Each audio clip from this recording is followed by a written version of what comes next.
Hello, hello, everyone. All right, just adjusting windows here. Make sure we're not going to echo with the chat. How's everyone doing? See a couple people in the chat, our moderators, and awesome friends over here. Thrifty Nomads. Quick on that chat. But yes, Tiff will be here in just a moment. She's setting up a shake because we're rushing all over the place today. So give a moment. Everyone hop in here.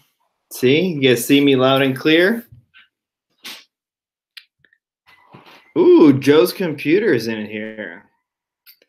All right, so let me know if you guys see me. All right, Moonlight Moolah. All right, so I think you guys can see me fine, maybe. All good, perfect. All right, so quick little shake. And hello, the beautiful missus.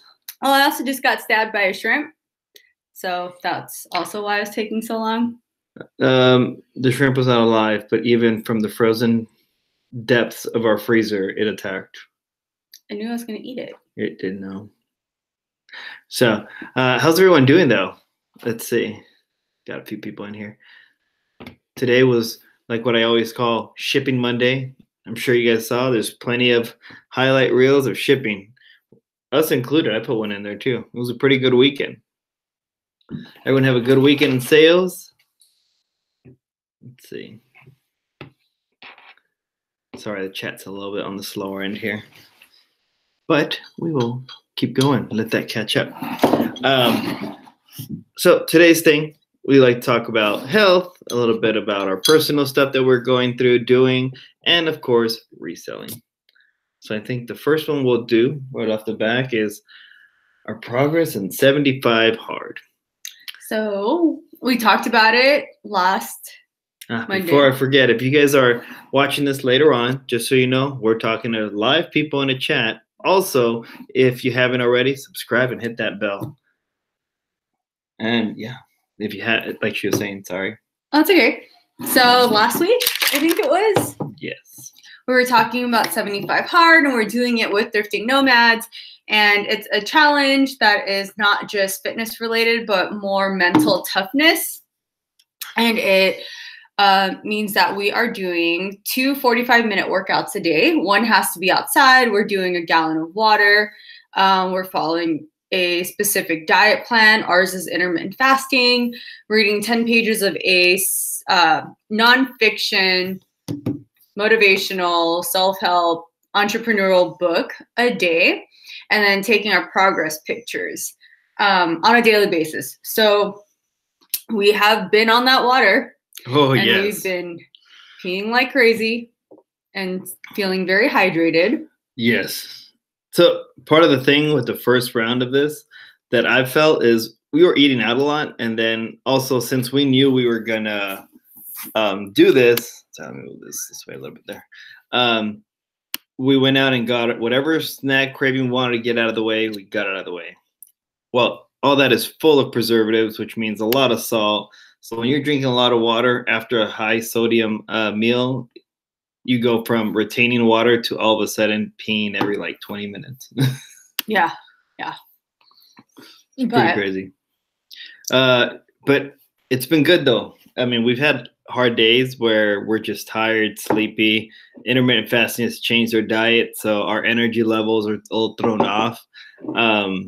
But it's not a bad thing. It's all part of adapting. And the main thing is we're sticking to it. It's not easy. For us, we have a busy schedule, but we threw in the 2 45-minute workout. We figured it out, and we manage. Definitely means we don't play Call of Duty. No. But that's 75 hard and our update. But health-wise today. I got my coffee, Andre. Yes. Which this coffee was from Trader Joe's because we had to pass by Trader Joe's earlier for our dinner ingredients. But it's their, I think, nitrogen cold brew in a bottle, which is pretty good. So I got that. I have all my liquids here. My coffee, my shake, my water. He's prepared. But our health talk for today, we want to talk about sugar, really, and your diet and how it affects your energy levels. So I'm not sure what everyone has different diets. Some people have no kind of control. Some people have restrictions based off on health things, but your food really affects your energy level. Depending on what food it is, if you have a meal, say your breakfast, depending on what you have for breakfast will change your energy level during the day, for example. So if you have, say, a sausage egg McMuffin with a hash brown and coffee with sugar and all the goods, compared to having a hearty bowl of oatmeal with fruit and a side of eggs. It could be about the same calories, but the way that energy level gets digested and dispersed during the day, very different, right? And that's why you always feel like, like after a really heavy meal, you want to take a nap. And it's because of the kind of ingredients that are in it. When you get a lot of, salt and sugar inside your food, it affects your energy. It affects the way that your body's functioning, how your body's going to metabolize it. If you have a lot of sugar in whatever you're eating or drinking, it's going to spike up your blood sugar. But as fast as it spikes it up and gives you that burst of energy, that's why you end up with a sugar crash, because your blood sugar does drop fairly quick too. Yeah. And then also understanding that it's not just sugar, like carbs, meaning bread, grains, or all that stuff. It's sugar. It's sugar. It's not labeled sugar, but it turns into sugar. So carbs always end up turning to sugar at some point. It just depends which carb you have is how fast that sugar gets digested. So for example, an easy one to say is like white rice and brown rice. White rice is real quick to get digested by your body. So that means it'll go from carb to sugar in your bloodstream fairly quick, right? Mm-hmm. And then brown rice, which is less processed, will take a little bit longer. Part of it has a little bit more fiber in it, meaning it's going to slow down the digestion process. So it's going to take longer for your body to turn that from rice to sugar. So your body's not going to get flooded with sugar. So all that affects how your energy level runs during the day, right? So with the sugar stuff, like because we're saying that the simple sugars get digested quick, that's when you want to have it, before a workout or after a workout when your body needs those sugars for energy. So if you plan on having something that is a simple carb, doing it before your workout to help boost that workout. And then once you're done with your workout, you'll need the sugars to kind of help your body go back to normal. And also with the sugar, so the sugar, if you have a quick boost, it's what they call the sugar crash. Just like we talk, kids will have it. Kids eat candy or cookies, they'll get super hyper and then they crash. Same goes. So if you guys are out reselling and you're just munching on sweets to get by, the sweet might work for the moment, but if you plan a good long sourcing trip, it's going to crash. Then you're going to be searching for that coffee and you're going to definitely need it. So again, food management is going to help how you run your day. Or if you find yourself sourcing and you're eating a lot of candy, stuff that's super high in sugar, you're going to end up crashing or not having the energy to keep sourcing or to keep working because that sugar has made you feel like not so good. Yes. So, I mean, we only got a few people on the chat right now. It's a busy day. It's shipping Monday, so I'm sure people are recovering from spending so much time on that shipping. But does anyone have any questions on pretty much not just sugar, but, diet in general? If you do, go ahead and put in the chat. If you guys are watching this later on, go ahead and put in the comments. We'll do our best to get onto it to answer. But if you're watching this later and you want to get direct access to us, the quickest way is going to be through Instagram. So if you guys aren't following us, go ahead and check us out at Instagram at Sell Quick Ship Quick, and we're pretty on our messages. We do our best. There's two of us, so someone will get to it. I mean, when we're sourcing, we normally carry our granola bars, and then we have our like pre-packed nuts to help with some energy. We normally have our black coffee. Black coffee, we carry all our water with us in the car. But we try to stick with things that are going to help keep us full and not spike our blood sugar up. So we try to stay away from super processed foods and high sugary candy while we're working, because we don't want that spike. And they crash. Fasting. So our fasting is getting easier. So we had a rough day. Was it 2 days ago? Yeah, we put it on our Instagram story, but I was really hungry that day.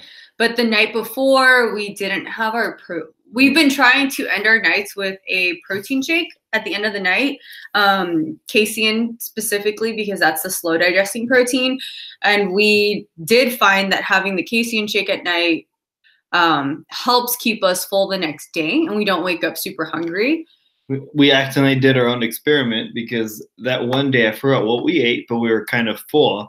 So before our fasting hour, before the end of our fasting time, or before fasting started, we just snacked on a cookie and chocolate, the almond chocolate thing. Yeah, but it wasn't protein, and I think that. And we weren't hungry at night. Yeah.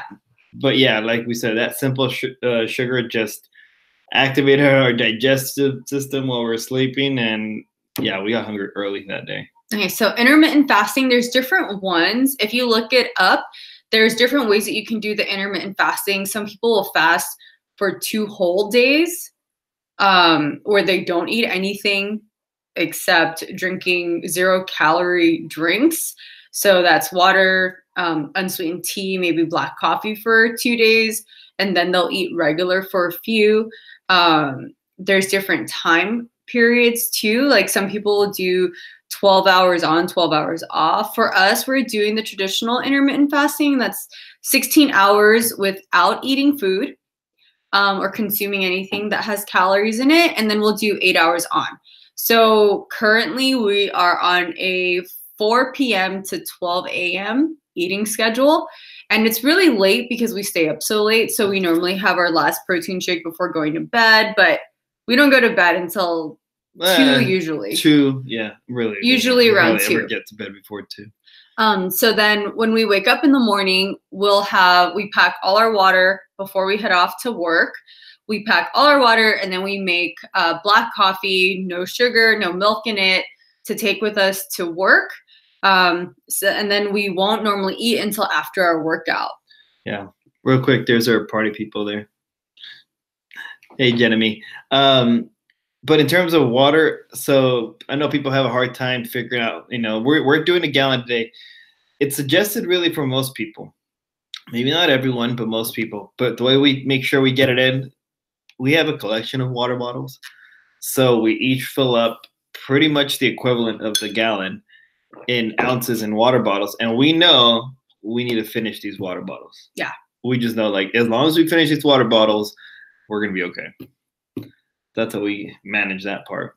Yeah, because I think before we started filling up all our water bottles at the beginning of the day and just relying on refilling throughout the day, we weren't hitting our gallon mark. Because we were losing track of how many times we would refill a bottle. So it get tricky. Yeah, so that's intermittent fasting. And again, before you guys jump on any diet, when you're changing your diet drastically, if you're cutting out, say, cookies and chips, that's not necessarily drastic. That's just trying to eat a little bit healthier. But if you're going to start a diet like keto, if you're going to start a diet like intermittent fasting, you're going to get onto paleo, talk to your doctor first. Reason for it is we all have all our digestive system works differently. Yeah, like keto is not for everyone. Paleo might affect some people differently. Intermittent fasting might not work for some people either. So it all depends, and you do need to check with your doctor before you do that. Yes, Janemy, you need to drink more water. Water helps with so many things that people don't realize. Yeah. On the podcast that we listened to, one of the co-hosts was talking about how he was feeling just really awful. Low energy, just didn't feel really good, didn't know what it was.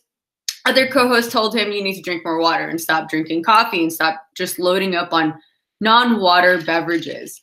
And when he started drinking more water, he got more energy and he felt better. And water helps with your metabolism and it helps keep your skin looking clear, and it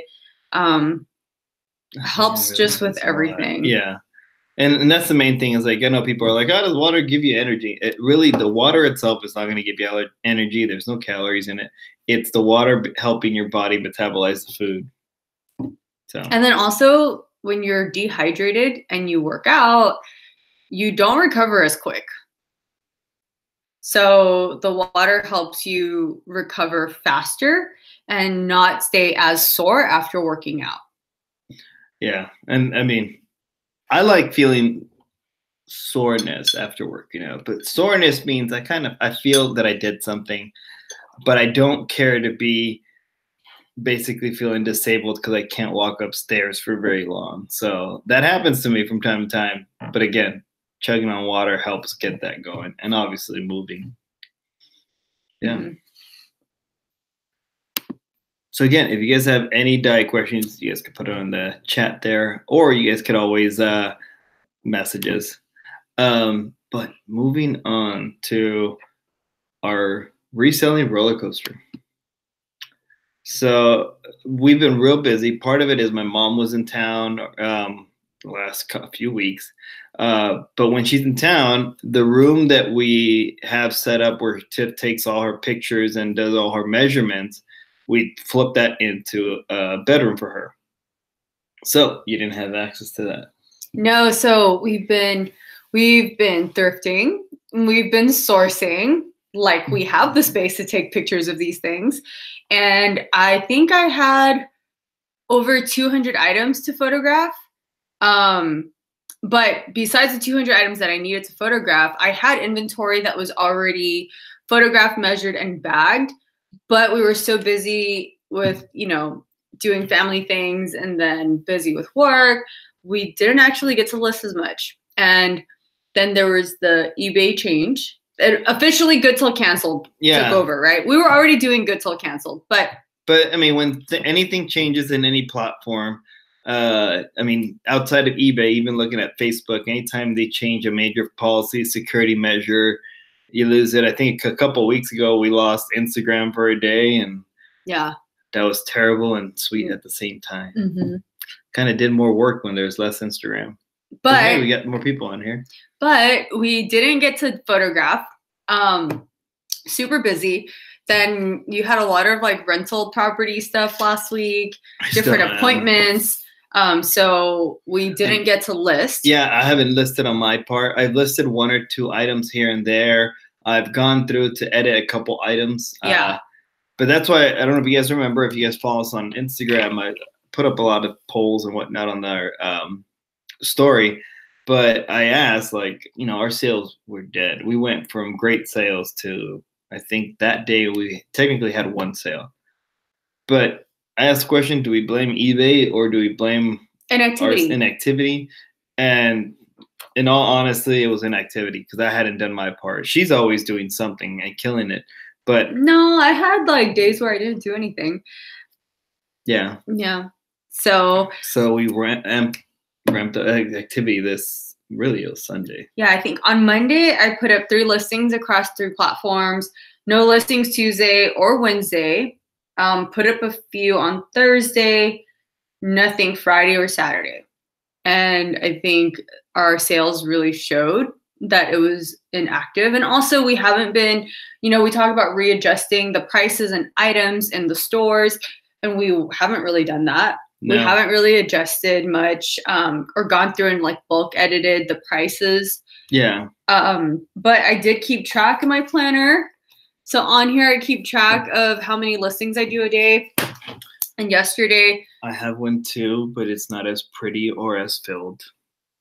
But yesterday, I was able to go through and I did 60 listings yesterday. And it showed. Because I think I put up 60 across all 3. And as I was listing, we were selling the things that I was listing. We had 2 sales on Mercari. I think it was 6 or 7 on Poshmark. Yeah. And then we had 18 for eBay. Yeah, just about. And the price ranges and the items were different too. They were all over the place because some of those were clothing, and then there was hard goods that I put up. And I was like, I didn't even edit any of my stuff. Yeah. So we were all over the place. Real quick though, I want to say hi. Look, we got Hickory Springs. Hello. Prime Time is in here. Prime Time. So I put up in a story, and I'll bring it up again because tomorrow we're gonna get to hang out and talk with Dominic. Mm-hmm. So tomorrow at 6 p.m. Pacific Standard Time, which is ours, or 9 p.m. Eastern Time, we're gonna hang out and talk with him on our channel. So if you guys can, hop on over a little earlier than today, and we'll get on here and talk with him. Yeah. We're gonna pick his brain and his Mountain Dew because he said he's bringing his Dew. I have nothing against Mountain Dew, as long as you drink enough water to go with it. It's all good. Hip Flippin' Mama. And if you guys follow Hip Flippin' Mama, she's been putting up her auction, her YouTube live auctions. We try to get on when we can. Yeah. It's just that it's normally when we're at work. Yeah. So try to get on. We do our best to get on there.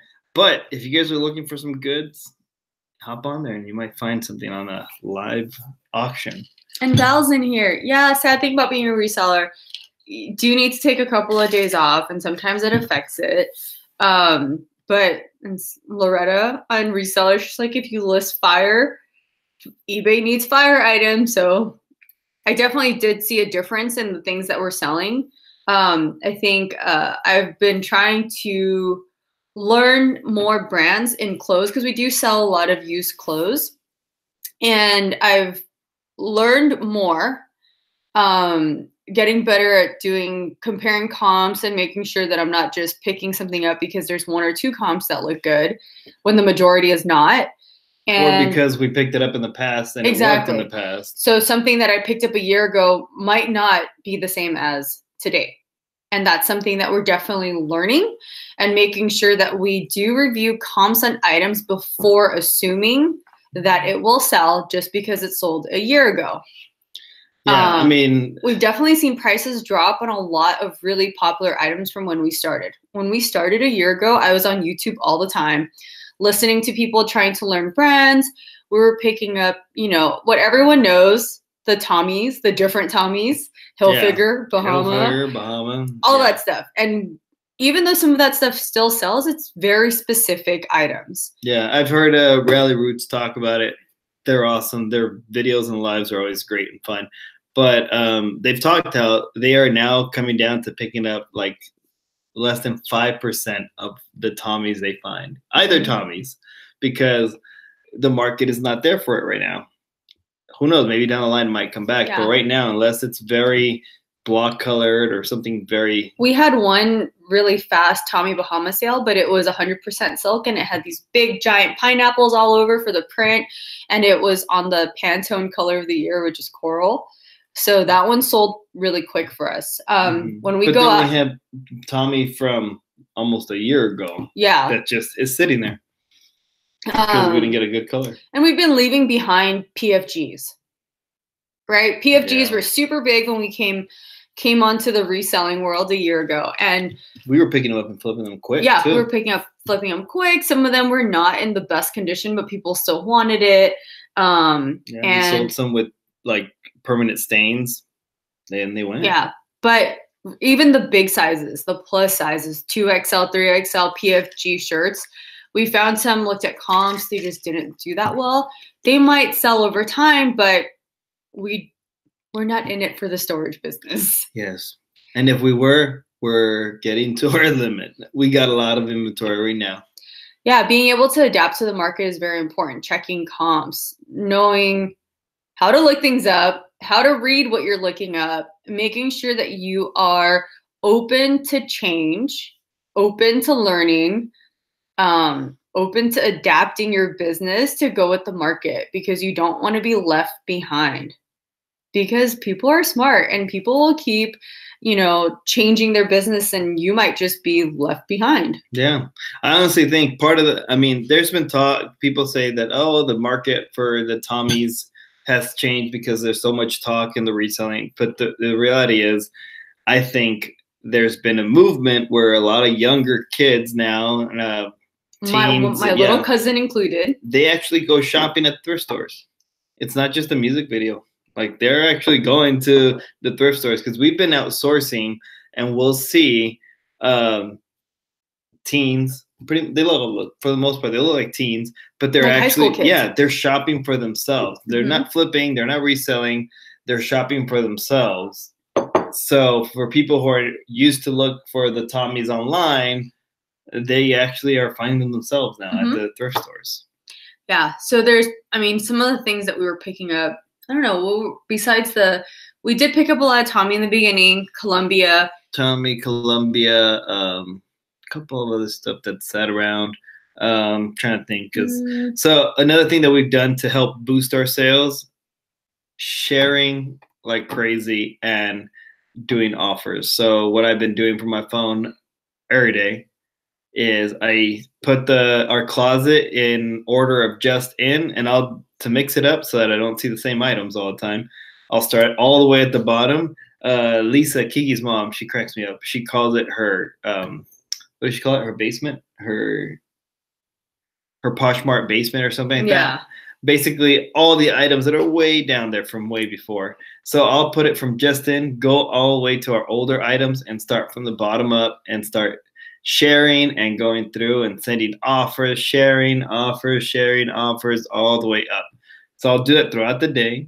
Sometimes the closet reorganizes itself, so I do my best to stop at a key item that I'll remember, like a pair of cleats that are very bright or something, so I recognize it. But while going through that, I also, because we have a SKU number that allows us to see what we pay for things, I realize looking at it now, we paid a lot for some items before that we shouldn't have. Yeah, because we didn't know. And we were still learning. And I think you have to make mistakes and learn from it instead of being down that you might have paid a lot for something in the past. Now we look at it like, oh, well, we definitely learned from that. Not going to pick that up for $10. Yeah. The jeans I've seen that, and the reason I say I've seen is because, again, I'm going from the bottom, so I recognize our old pictures. There's certain brands of Not Your Daughter jeans that are just certain styles that are just not moving too. Yeah. And also, if you find those now, we feel it's all about pricing when you buy it, because if you're buying them at regular price, it's not going to help. It's not going to work.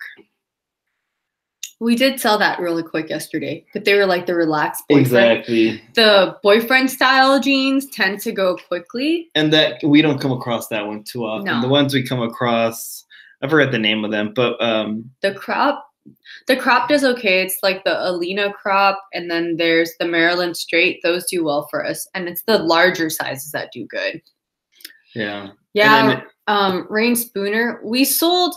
Well, you picked up Rain Spooner because it was $1. Oh yeah, I couldn't turn away from that. 2 vintage Rain Spooner pieces, and they were the reverse print. It was really nice. We still have one up in our store that hasn't sold, but I think was it 2 or 3. You picked up 2 for $1. Dang. One of them sold within like a week. A few days. But it was this really pretty hibiscus flower, like a pink hibiscus flower on a blue background. It was really nice. That one sold really quick, but it was also $1. Yeah, so we are way more forgiving on price on that. And also, we don't price things low just because we get it low. We always go with the market. We always check comps to make sure that we're pricing it to not tank it either. Yeah. But we did sell that one Rain Spooner pretty quick. We had a Rain Spooner when we were first learning. We were picking up Rain Spooner a lot, or trying to look for it. We really didn't find it often. And even now, we don't come across it too often. A little more often now than before. But. Yeah, but I mean, I was doing our inventory sheets, and I saw the Rain Spooner that we sold, that we had picked up, I think in February of last year. That took months and months and months to sell. But certain styles in those Hawaiian shirts don't go fast every day necessarily. More long tail. Yeah. And then if you're, it's just like with any brand. You need to look up the style because certain prints will go faster.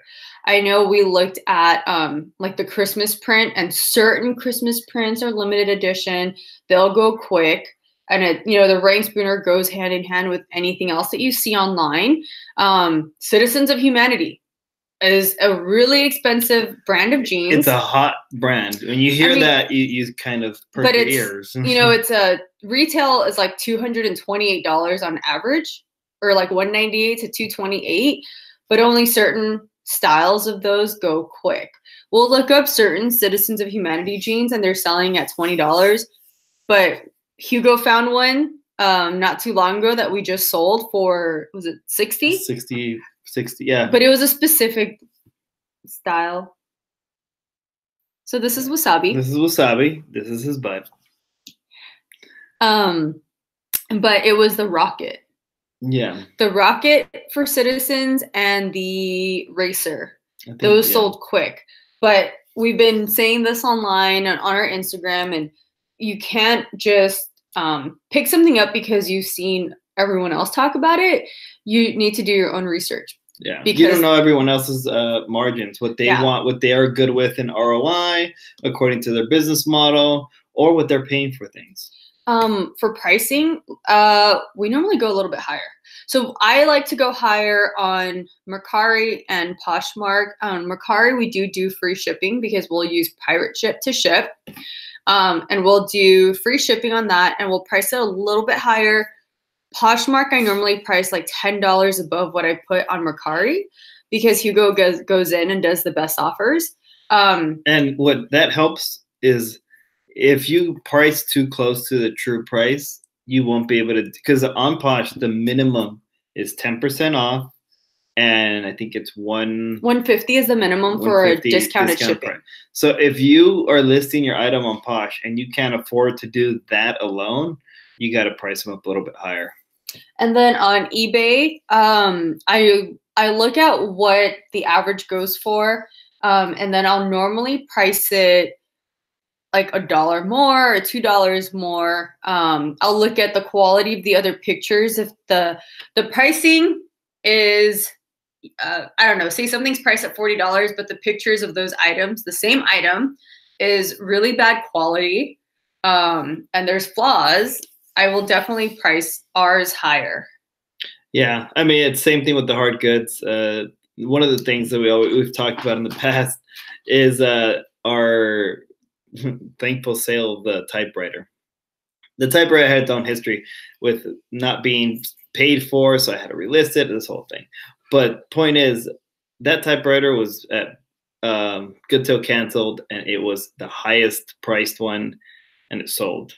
Even though there was others that were very similar, but the big difference there was cleaned it up nicely and took real good pictures compared to the other pictures I saw that were like on the floor of a garage and you could see tools in the background. So it just means you look a little bit better, so you stand out. I think it's about standing out. And oftentimes it's better to stand out because you're looking good than stand out because you got like not so good pictures. Let's see over here. Yeah, Wasabi. He's such a mama's boy. Can you blame him? I mean, But we want to talk and refer to this whole thing as a roller coaster. Reselling in general is a roller coaster. And it's not as easy as... Sorry. There you go. And reselling is not that easy. So the concept of reselling is direct. It sounds simple enough for that people can jump in and do it. Find an item, make sure you have it at a decent price. You buy it at a decent price, then you go look up comps, make sure it reflects a good flip price, and then you list it and sell it, ship it, and get your money. Mm-hmm. Sounds fairly easy. The reality is, though, it takes a lot more work. It takes a lot of time.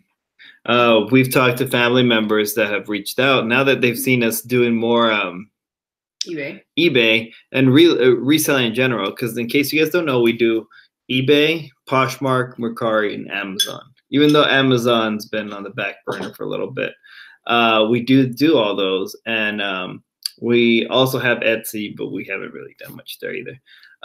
But they're seeing our drive for this and they're asking questions and they say it looks easy, but we always make sure to be clear.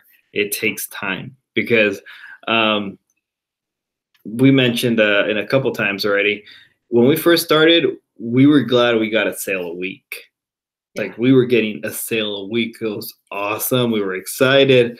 And it's good to be excited for that. If you're at the level where you're getting a sale a week and you feel you're progressing, that's awesome. Get in it. Enjoy it. Be proud.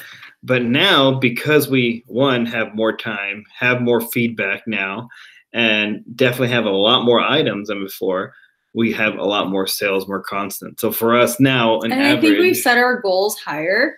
Yes. You know, a podcast episode we just listened to was about setting goals and how to set your goals so that you meet them and excel at them.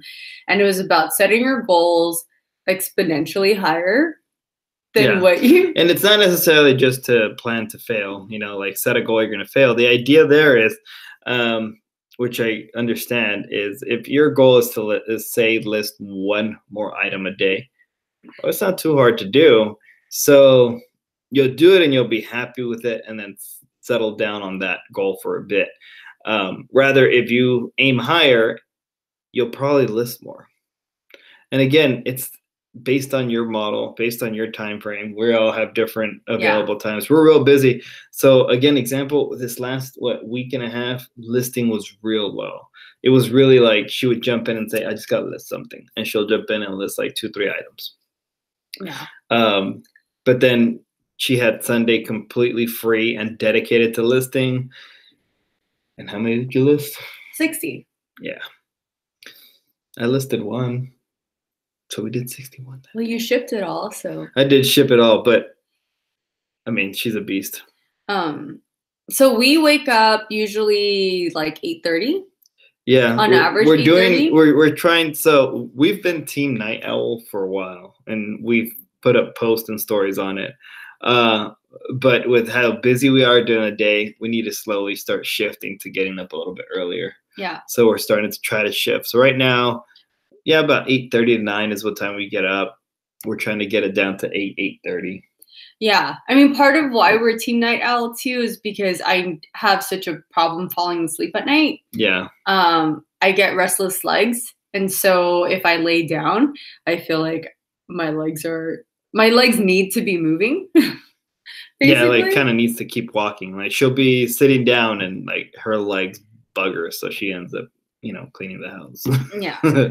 But we are trying to adapt our schedules. And then we're exhausted by the end of the night. It's because of the 2 workouts. Yeah, because of 2 workouts, it's been a little easier to fall asleep. Yeah. But I normally don't go into the office until 10, which is the time that you get to the restaurant. Terrible, Sully.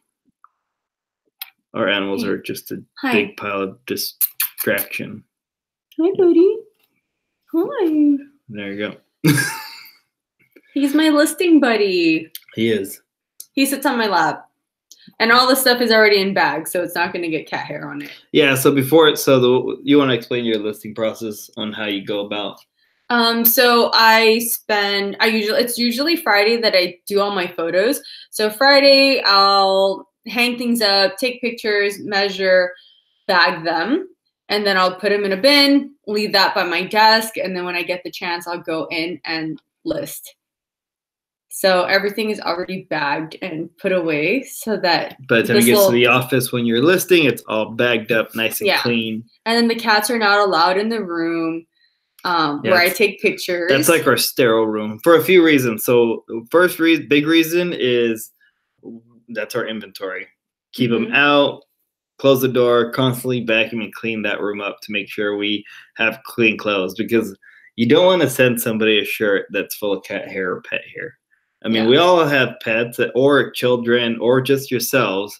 I'm kind of a hairy guy. So while shipping, I have found my hair in tape. So I take the time to redo it, because We always do our best to consider our buyers, and if I was buying something, I wouldn't want to see beard hair in my label. Come here, buddy. Oh, come here. He wants to join into. He wants to go into the internet. Come here, bud. So that room is our clean room, and also my mom's allergic to cats, so we can't let any cats go in there. So when she does come down, he's such a baby. But yeah, so like we were saying, those are like, it's a process for reselling. So it ends up being a roller coaster. I'm sure a lot of you guys in the chat have had a roller coaster experiences in reselling. I'd ask you to put a 1 or 2, a yes or a no, but I think we're all going to just say yes. Whether you're starting and you don't see any sales and you're worried or down, or like we had, where we're doing good, we had great sales, and then all of a sudden it dropped down to almost a 0 day. I mean, it's ups and downs. To an extent, you feel you can control some of it, and you can. But another way to help control the situations is, like we've said, is diversify. Many times, like one or the other platform will do better and support the other. Yeah. Our Posh has been doing good. Yes. Ish. It's a combination. Like I said, I've been sharing and sending offers like crazy, but if she didn't list them or pick good items, I wouldn't have anything to share or list. So it's definitely a duo there. And like she said earlier on in the talk here, she is picking up different items. So the items we've been selling lately are a lot of the items we're recently. And then also, I know that there are some people who don't want to cross. I mean, I know that there are some people who only sell on eBay, who might not want to cross post onto Posh. I've heard different people talk about not having a curated closet because they sell so many random things on eBay. But our Posh closet is all over the place because we have soccer cleats, we have lacrosse cleats, we have children's clothes, we have Anthro brands, we had Target. We had Target brands. Yeah, we had Target brands, we had Anthro brands. We have men's stuff in there. Women's, hiking. Yeah, and our sizing is all over the place. Yeah. We have a lot of plus size. So there's a lot of people when they're going into Posh, they're just looking for a specific item. I don't know if partially it's because of the way we run our store that we're not going to see it, but we don't have people coming to our store because we are all boho. What is boho? Bohemian Rhapsody. Yeah, you're right. I'm just throwing out key fire words. I don't know them all. But yeah, our store is just all over the place. So it's not like it's a specific style. And we'll still get sales even though our store is not specific to anything in particular. The only thing that I think affects us because of the way we have our kind of random store is our ability to get bundles. We've had a few recent bundles, which is great. But because our store is such a huge variety, it's not as common for us to get bundles. Rather, if say you had a store that only sold Hawaiian shirts and you had a variety of sizes, you're probably more likely to get a bundle going because somebody who comes in to buy one Hawaiian would be interested in another 1 or 2 that you got. Exactly. It's only specific to good comps. If you're selling something with good comps, it's going to sell no matter what platform you're on. Mm-hmm. Also, if you guys haven't seen our last live from last week, she was talking about her reselling spreadsheets. Oh, wait. That was last week? Pretty sure it was. I'm going to put that tag right here. I'm not sure if I'll be able to put it in the right spot, but I will put a tag on that video. So if you haven't seen it, go check out that video. And she talks about her spreadsheets. We're not ready to share the spreadsheets because we got to test them out and see how they work. I did share it with Thrifting Nomads because they're my guinea pig. Yeah. But the big thing is we learned something from understanding the numbers. Because we took time, by we, I mean she, to break down our numbers so we could see them, we learned that we actually do way better with clothing on Posh, which sounds obvious, but we always assumed eBay was king for us. But eBay is still bae. It is still bae, but Posh is creeping up. Yeah. But what that means to us is now when we're looking up clothing, if it doesn't sell on eBay, but it sells on Posh, we're definitely getting it. Like Posh now is another place we definitely have to look up comps. Yeah. I mean, we did find one really good item last weekend while we were sourcing. We couldn't find a single comp for it on eBay, but it sold on Posh for $70. Yeah. So worth getting for that reason right there. Which is also another thing. If you're looking up comps only on eBay and you're not finding it, make sure that you're also checking the other platforms, because there are some things that sell better on the other ones, some things that only sell on the other ones. Yeah. And I know that it's, what is it, 20%, right? Wait, men's clothing too, or just everything? Everything. Men's. We're doing everything. Everything. We just sold, so today, some of our sales on Poshmark, I know we sold, there was a, sorry, we have a Harley Davidson rhinestone cat shirt. Sure. Okay. Oh, we do. We do. But our sales today, we sold, we sold women's, let's see, a dress, a sweater. We did sell men's pants the other day, men's boots. We have more women's stuff, so the women's clothing. So we're gonna sell more women's because we have more women's, but we do sell men's on Posh. It's not as often, but I mean it does, and I can't help it. I do the shipping, and shipping for Posh was just so easy. Yeah. Just because I don't have to weigh anything, that's a quick thing. Even though she does the pre-weighing, but I don't have to worry about it. I literally grab them. I don't know how you guys do your shipping. Let us know in the comments or DM us on Instagram. But I'm curious.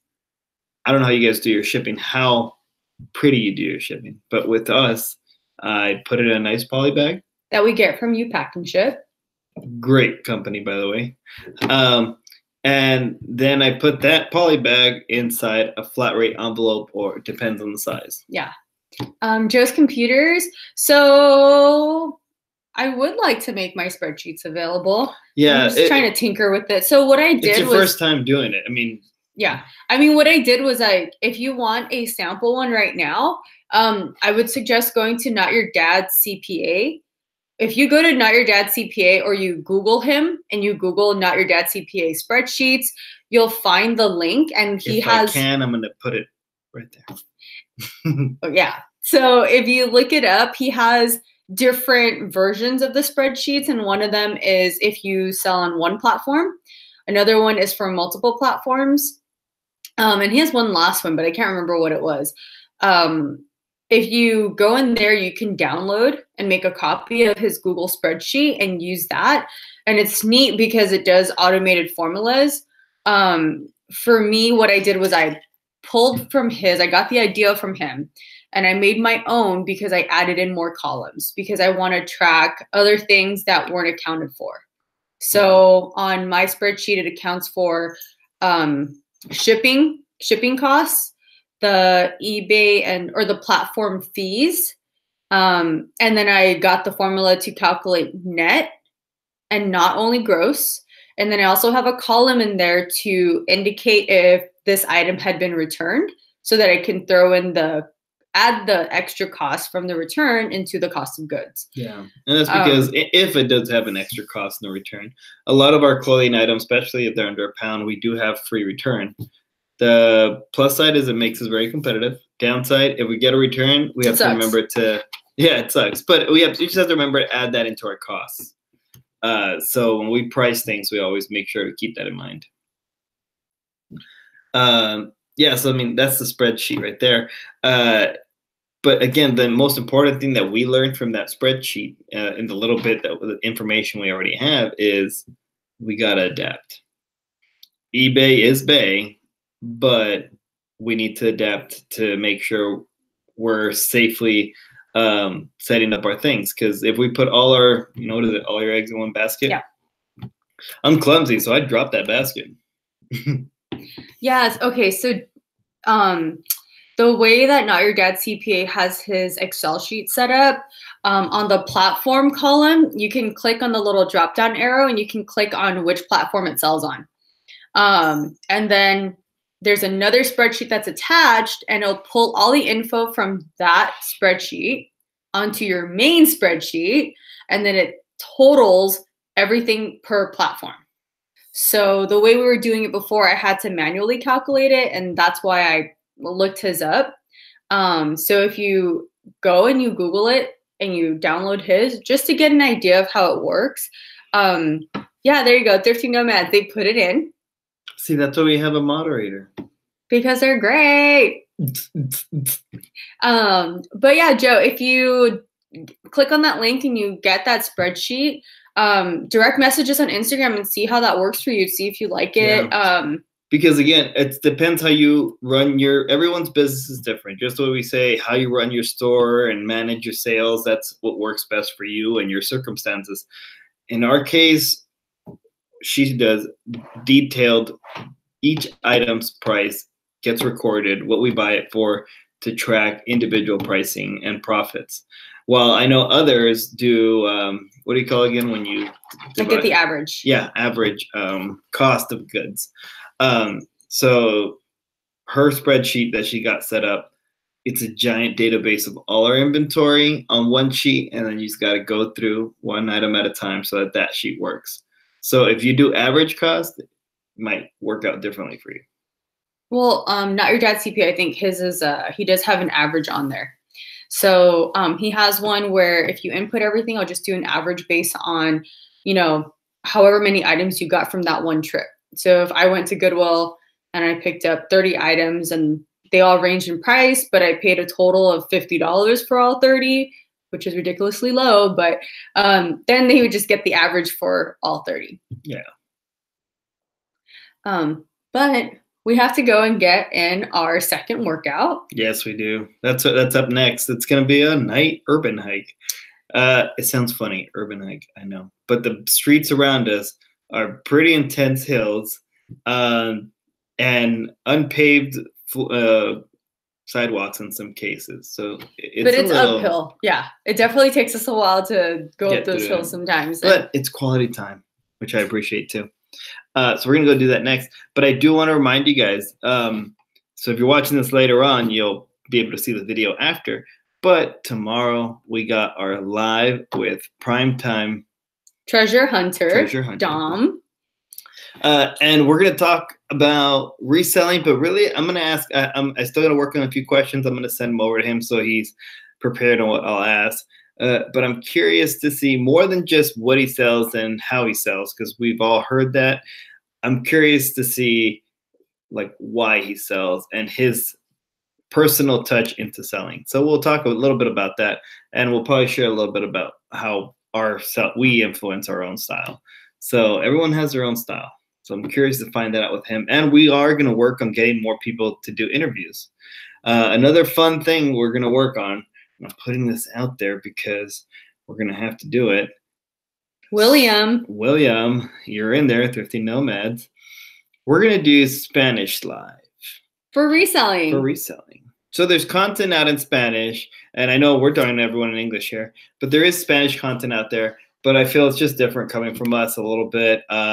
We're not pros, but we're definitely happy to engage with everyone, Spanish community included. So you guys might see a Spanish live. If you just want to hear us speak in Spanish and want to join, please do. If you have somebody that speaks Spanish, recommend us to them. Oh, thank you, Martha. And Reselling Rob, we took your advice and we sat down with Thrifting Nomads the other day and went through our slides and we organized our slides. Can you show me the box so I can? So Reselling Rob was trying to help us out. I'm afraid I might drop the whole thing and destroy the organizing. We organized our slides in here. So he was teaching us and we listened and we organized the slides according to the borders and separated them out. So we have a section. For those who don't know, thanks to him, and I had an idea before, but still, thanks to him, red border slides do better than the others. Yeah. So we went through them, and Hugo is gonna go through, and we already found two slides. I think 2 or 3 that sell for about $15 each. Or I lied. Actually, can you pull that over? I started organizing some of the ones that actually have names on it. So we have 9 slides ready to go, ready to be listed. So these slides came from somebody who took pictures and did their own slides. People used to do that. Now we all just have pictures on our cell phones and we never print them. But in this case, this guy took a lot of his own pictures, but he also bought duplicates. So people would buy sets of these 35 millimeter slides to add to their collection and then view them on their collection as their collection. So some of these are duplicates, but that makes it easier for us because I don't have to look at the picture. Most of these are trains, and I'm not a train expert. So in this case, I get to look at the picture, and it says exactly what I need to see, and I can put it down. This is a slide, not like a playground slide. Yeah, but or the dance. Yeah, you can't see this, but there's like this one has a bunch of different trains. We have one from Colorado. Let's see if we could show one. See if this will work. So this one's from Colorado. This is a Colorado one. Let's see if it works. Oh, it does, kind of. Wait, right there. There you go. So you kind of see it there. Mm-hmm. But these pictures are beautiful. And partially, I'm a sucker for these older stuff. Like I should have. I mean, I did. I wanted to work at a museum at one point, but it's hard for me to see history getting thrown away. And these pictures, it's history. I guarantee you, a lot of these trains are not being used at the moment. These are steam, and some of them are diesel. They're not running anymore. Now it's all. Yeah, it's pretty cool. And I mean, we have some that are on here. The ones that we're looking at, it's Long Beach. If you're from the LA area, Watts, San Pedro, Catalina. Yeah, and then another whole box of slides that we have Yosemite National Park, but specifically Yosemite National Park in, I think it's the 70s. Yeah. And we all know times change and the earth changes, so Yosemite doesn't look the same. It's pretty cool. Yeah, so commercial slides don't sell as well as amateur slides. Mm-hmm.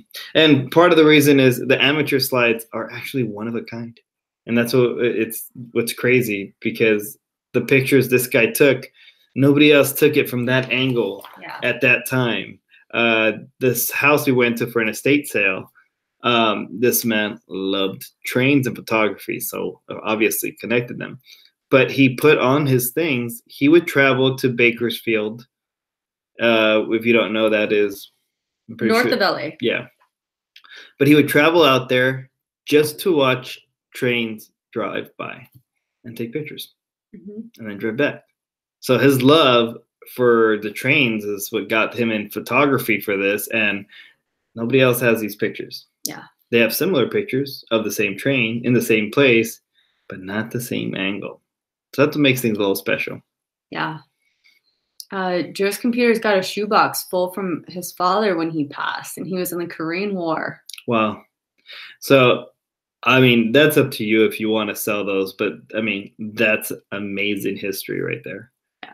I mean, especially if it is from Korea during the war and everything, like that's real special stuff there. I know Nomads has a bunch of different pictures, a variety of stuff. But it's interesting. Again, slides. Mm-hmm. Thank you, it's not Bella. For everyone. Thank you, Bella Estella. And Reselling Rob was from LA. Ah. Yeah. Yeah, see. You actually found slides the other day when we went thrifting. Yeah. We haven't looked through them yet. I haven't looked through them, but so normally, from what my understanding, Goodwill will not sell pictures from people just for their own reasons, probably some kind of liability or whatever reason. So if you notice, you won't find photo albums with pictures because they take them out. Likewise, if you find reels at Goodwill, 97% of the time, they're empty.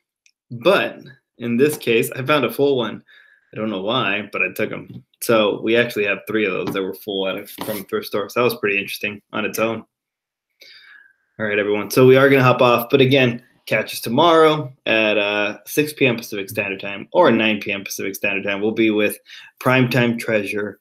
Or 9 p.m. Eastern. She knows best. And we'll be on with him, talk a little there. Join us. If you guys have questions for him or us, bring them to the chat. If you're watching this later on, go on, find that video. Good stuff. We haven't done it yet, but I'm sure it will be. Drink your water. Drink your water. And check your comps. Yes. And again, if you haven't already, we have a few people on here. Hit that like button. Subscribe if you're watching this later. And thank you, everyone. Thanks, everyone. Have a great night. Bye-bye.